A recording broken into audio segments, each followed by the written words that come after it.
చామంతి అయితే వాళ్ళ ఇంటి దగ్గర స్వర లేదని చెప్పి తనైతే కంగారు పడుతూ స్వర కోసం వెయిట్ చేస్తూ ఉంటుంది.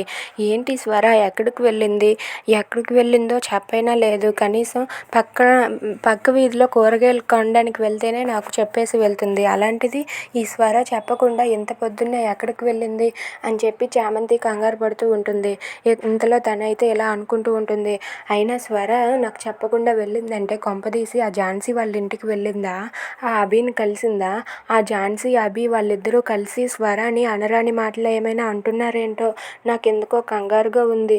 స్వర చెప్పి చేయకుండా వెళ్ళిపోయింది అని చెప్పి చామంతి స్వర కోసం అలా వెయిట్ చేస్తూ ఉంటుంది.